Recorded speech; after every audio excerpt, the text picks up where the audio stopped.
¿Cuándo terminará todo? ¿Habrá realmente un fin del mundo? ¿O eso es solo una metáfora religiosa que la humanidad ha usado por siglos para explicar lo que no entiende? ¿Y si hay un fin? ¿Terminará todo el universo? ¿O solo este planeta? ¿Terminará la raza humana completa o solo una parte? ¿Lo destruirán las bombas atómicas, un asteroide, el colapso del sistema climático?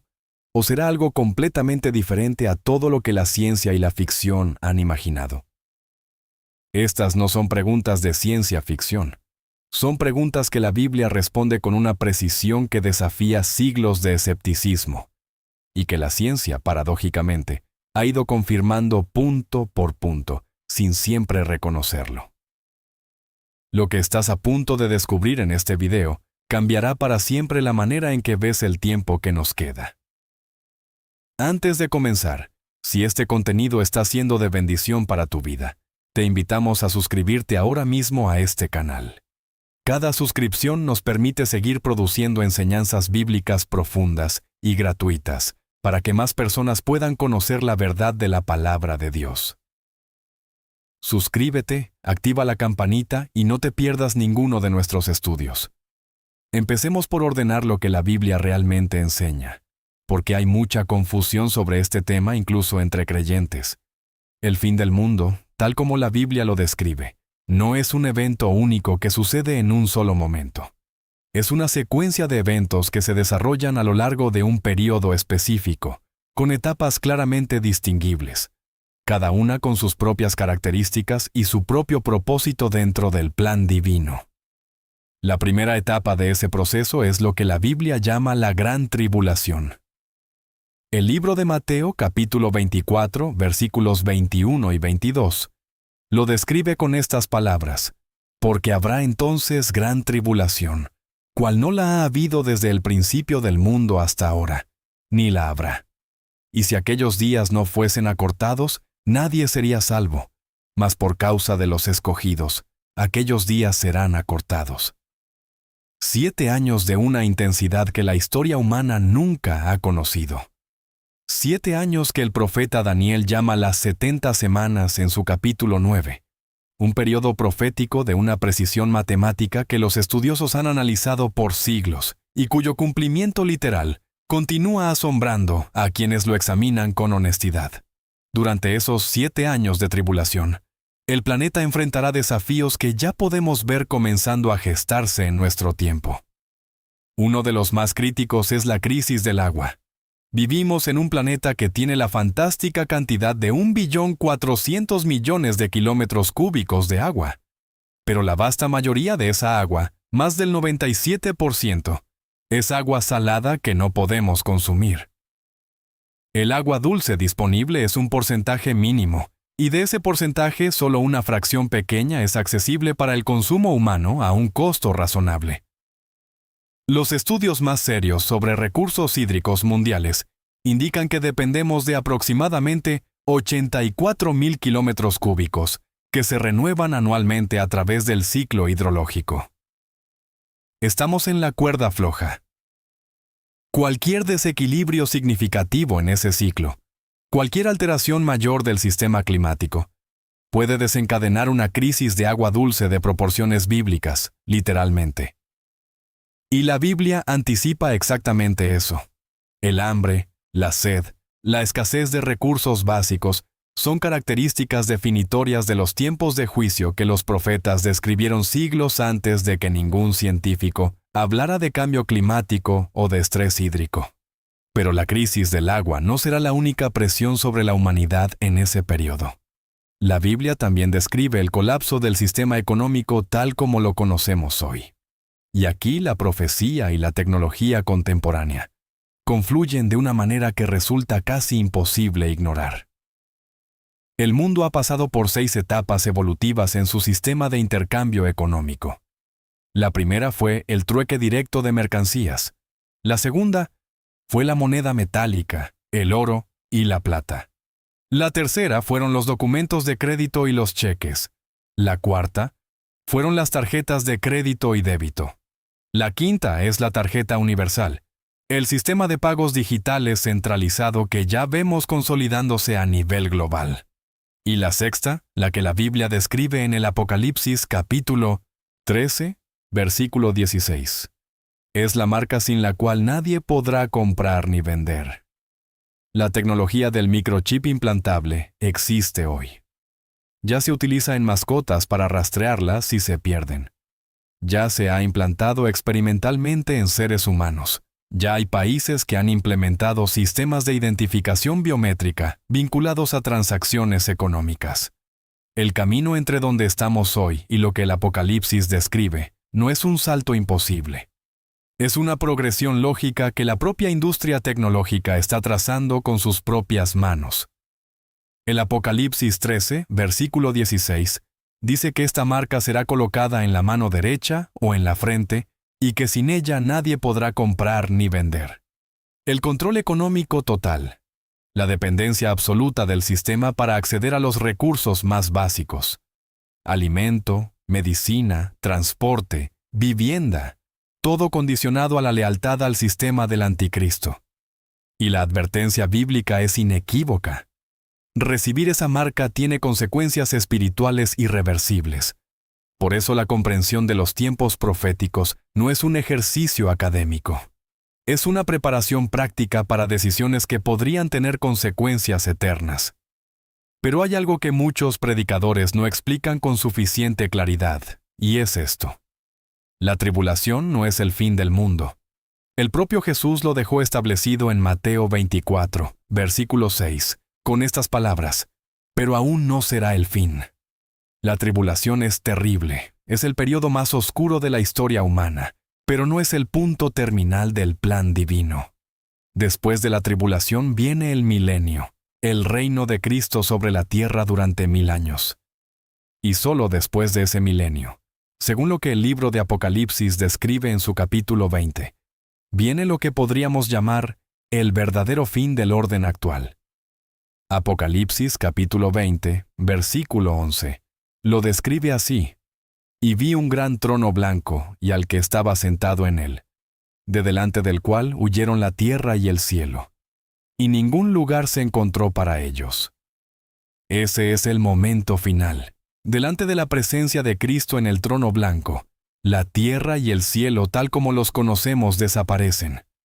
No se reforma ni se restaura simplemente. Desaparece. Ningún lugar se encontró para ellos. Ahora bien, aquí es donde la discusión teológica se vuelve especialmente fascinante, porque hay un debate entre estudiosos bíblicos sobre si la tierra será completamente destruida o simplemente transformada radicalmente. Algunos argumentan, con bases bíblicas sólidas, que este planeta no puede ser destruido porque en él se encarnó el Hijo de Dios, porque Dios le prometió a Abraham que sus descendientes heredarían esta tierra, y porque los textos bíblicos prometen que los justos heredarán la tierra para siempre. Y desde el lado científico también aparece un argumento interesante. La primera ley de la termodinámica, conocida como el principio de conservación de la energía, establece que la materia y la energía no pueden ser creadas ni destruidas, solo transformadas. Un árbol que cae se convierte en abono o en cenizas, pero sus moléculas permanecen en alguna forma. La materia, dice la ciencia, es en cierto sentido indestructible. Pero aquí es donde la Biblia dice algo que trasciende completamente la física convencional. Delante del trono blanco, la tierra huyó y ningún lugar se encontró para ella. Si la tierra simplemente hubiera sido transformada o arreglada, seguiría ocupando un lugar en el espacio, porque todo cuerpo físico ocupa un lugar en el espacio. Pero el texto dice que ningún lugar se encontró para ella. Eso implica una desaparición que va más allá de la simple transformación molecular. Y lo que eso revelaría es que Cristo, al hacer desaparecer la materia en el trono blanco, estaría demostrando algo que ninguna ley física puede hacer, que Él es el único verdaderamente eterno, que la materia existe porque Él la creó, y que puede hacer que deje de existir exactamente como la hizo aparecer. Pero eso tampoco significa que todo el universo termine. Apocalipsis 21, versículo 1, Habla de un cielo nuevo y una tierra nueva. Y los cosmólogos nos recuerdan que este universo es casi incomprensiblemente vasto. Nuestra galaxia, la Vía Láctea, contiene entre 100 y 500 mil millones de estrellas. Hay al menos 15 millones de galaxias más grandes que la nuestra en el universo, observable. El Sol que nos da vida tiene un diámetro 1.400.000 veces mayor que el de la Tierra. Para llegar a la estrella más cercana de nuestra galaxia viajando a la velocidad máxima de cualquier nave humana, necesitaríamos decenas de miles de años. Todo ese universo inconmensurable no termina cuando termina este planeta. Lo que la Biblia describe en Apocalipsis 20 es la renovación radical del orden inmediato, del primer cielo, que es la atmósfera que rodea la Tierra, y de la Tierra misma. El resto del universo continúa como el teatro eterno de la gloria de Dios, y tampoco termina toda la raza humana. Dios le hizo una promesa a Noé después del diluvio, registrada en Génesis 8, que tiene un alcance que pocas personas han dimensionado en su totalidad. Dios dijo que nunca más destruiría a toda la raza humana como lo hizo en el diluvio. Esa promesa sigue vigente. La iglesia será preservada siendo llevada al cielo antes de la tribulación. El pueblo de Israel será preservado y restaurado. Y sobre los que queden, Cristo reinará durante el milenio. El plan de Dios no termina con la destrucción de la humanidad. Termina con la restauración de todo lo que el pecado dañó. Antes de continuar con la segunda parte de este estudio, donde examinaremos cuándo será la venida de Cristo, qué señales específicas la anuncian, y cómo podemos estar preparados para ese momento, queremos hacer una pausa. Si llegaste hasta aquí es porque este tema te importa, y porque estás buscando respuestas que van más allá de los titulares del noticiero. Te pedimos que suscribas a este canal ahora mismo si todavía no lo has hecho. Tu suscripción nos permite seguir produciendo este contenido de manera gratuita para todos los que lo necesitan. Suscríbete, comparte este video con alguien que esté buscando respuestas, y nos encontramos en la segunda parte. Hemos establecido en la primera parte el marco general del fin del mundo según la Biblia. Vimos que la gran tribulación no es el fin, sino el comienzo del proceso final. Vimos que la tierra como la conocemos desaparecerá delante del trono blanco después del milenio. Vimos que no toda la raza humana terminará porque Dios prometió que nunca repetiría lo del diluvio. Ahora llegamos a la pregunta que a todos nos late con más urgencia. ¿Cuándo regresará Cristo? ¿Hay señales concretas que podamos identificar? ¿Está cerca o todavía falta mucho? Empecemos por algo que parece simple pero que encierra una de las verdades más liberadoras de toda la Biblia.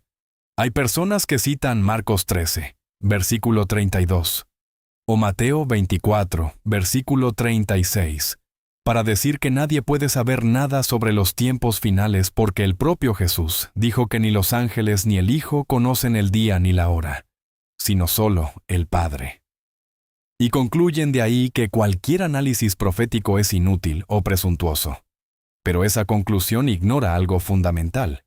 Cuando Jesús pronunció esas palabras, se había despojado voluntariamente de su omnisciencia para asumir plenamente la condición humana. Era Dios encarnado, pero en su condición de siervo, como describe Filipenses 2, había elegido no ejercer ciertos atributos divinos durante su ministerio terrenal. El mismo Jesús que dijo que no sabía el día ni la hora también dijo después de su resurrección, en Mateo 28, que todo poder le había sido entregado. Y el libro de Apocalipsis fue revelado precisamente al apóstol Juan para mostrar a los siervos de Dios las cosas que iban a suceder. Si nadie pudiera saber nada, el Apocalipsis no tendría ningún propósito. Y aquí está el punto crucial que el profeta Amós estableció en el capítulo 3, versículo 7. Porque no hará nada Jehová el Señor, sin que revele su secreto a sus siervos los profetas. Dios no actúa en la historia sin avisar a los que le pertenecen. Ese ha sido su patrón desde siempre. Avisó a Noé 120 años antes del diluvio. Avisó a Abraham que sus descendientes estarían en Egipto 400 años antes de que ocurriera. Avisó a los profetas sobre el cautiverio babilónico. Avisó sobre el primer venimiento de Cristo con 700 años de anticipación a través de Isaías. Y ha avisado sobre los últimos tiempos a través de una cadena de profecías que se extienden desde Daniel hasta el Apocalipsis. ¿Y qué dicen esas señales sobre el tiempo en que estamos viviendo? La señal más específica y más verificable de todas es la que Jesús mismo identificó en Lucas 21, versículo 24. Y Jerusalén será pisoteada por los gentiles, hasta que los tiempos de los gentiles se cumplan. Durante siglos, Jerusalén estuvo bajo control de imperios gentiles: Babilonia, Persia, Grecia, Roma, los cruzados, el Imperio Otomano. Pero en el siglo XX ocurrió algo sin precedentes en 2000 años. Jerusalén volvió a estar bajo soberanía judía, y las embajadas de las naciones fueron gradualmente trasladadas para reconocer esa realidad. El tiempo de los gentiles cumpliendo su dominio sobre Jerusalén llegó a su punto de inflexión. Y sin embargo el mundo sigue existiendo. ¿Por qué? Porque cuando un plazo profético se cumple, Dios típicamente añade un periodo de gracia antes del siguiente paso.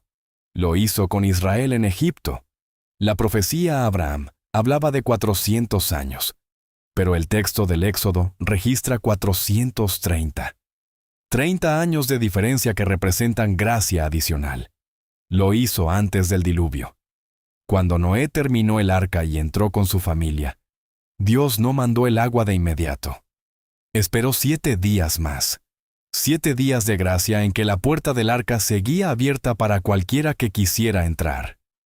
Génesis 7, versículo 4, registra esas palabras de Dios a Noé: porque pasados aún 7 días, yo haré llover sobre la tierra 40 días y 40 noches.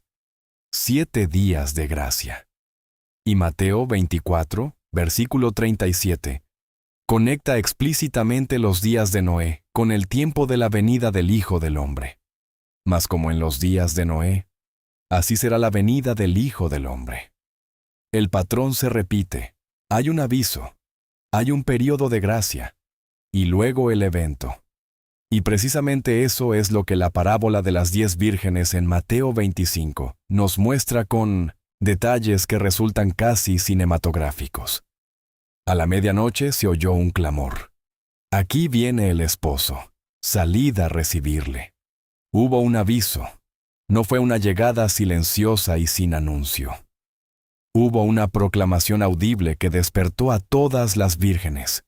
Y entre ese aviso y la llegada efectiva del esposo, transcurrió un tiempo, suficiente para que las vírgenes prudentes ajustaran sus lámparas y para que las necias intentaran conseguir aceite y no pudieran.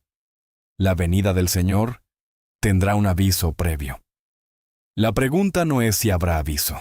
La pregunta es si estaremos preparados cuando ese aviso llegue. Ahora bien, ¿qué significa estar preparados?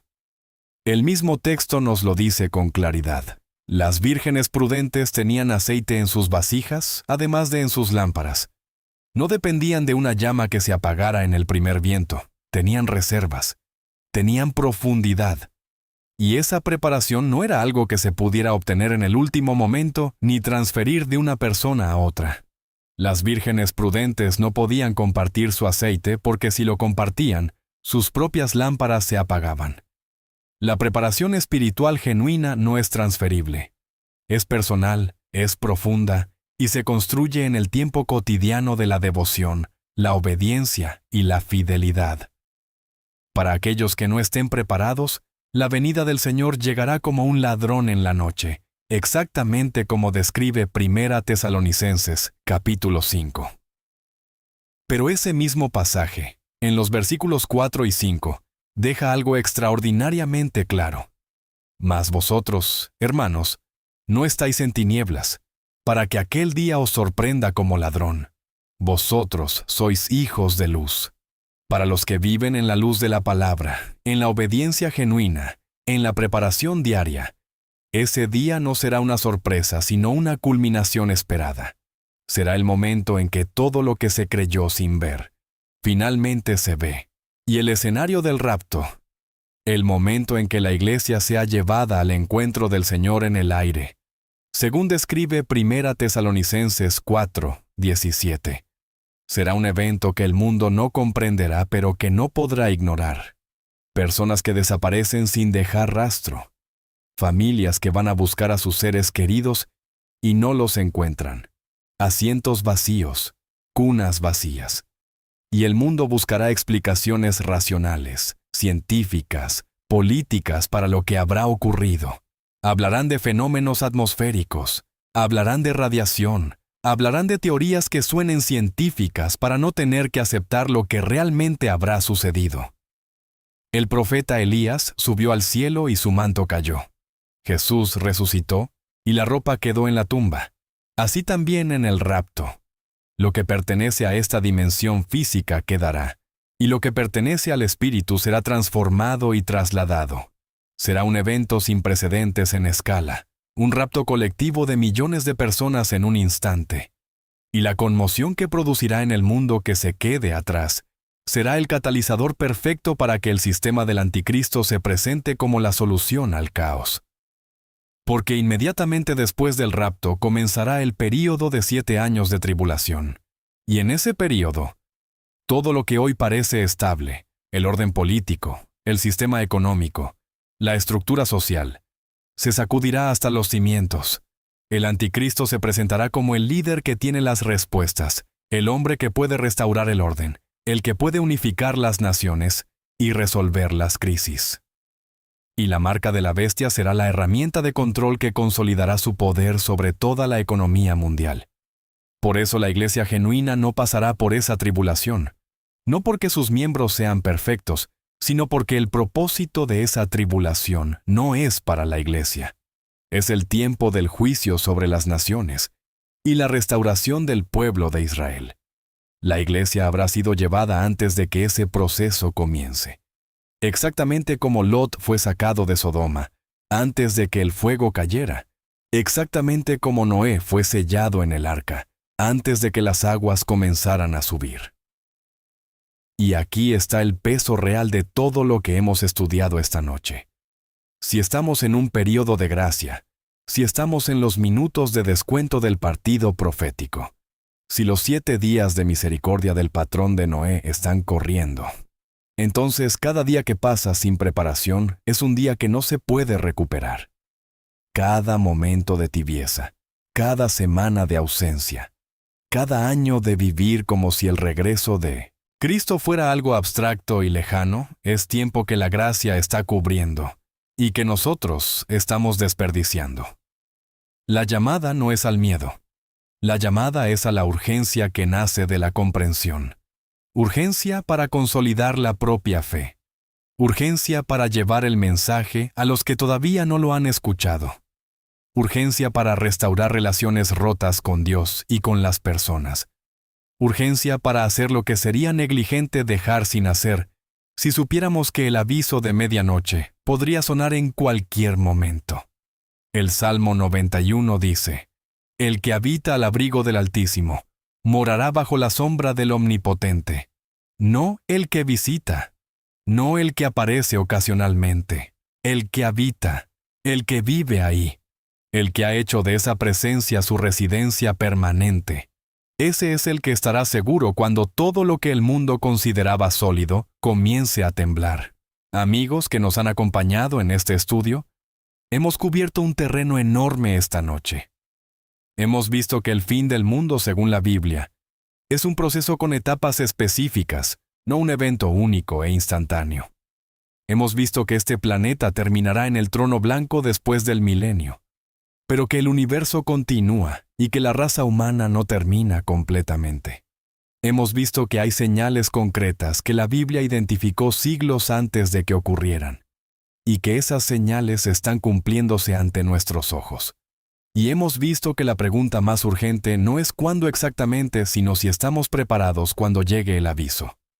Si este estudio tocó algo profundo en tu corazón, hay una cosa que puedes hacer ahora mismo que tiene valor eterno: la decisión de prepararte. Y hay una cosa que puedes hacer ahora mismo que nos ayuda a seguir llegando a más personas con este mensaje: dejarnos tu comentario. Cuéntanos ¿Qué fue lo que más te impactó de este estudio? ¿Fue la descripción del trono blanco y la desaparición de la Tierra? ¿Fue el argumento científico sobre la indestructibilidad de la materia y lo que la Biblia dice al respecto? ¿Fue la parábola de las vírgenes y el aceite? ¿O fue la certeza de que estamos viviendo en los días de gracia antes del aviso final? Escríbelo en los comentarios, comparte este video con alguien que necesite escucharlo, y nos encontramos en el próximo estudio.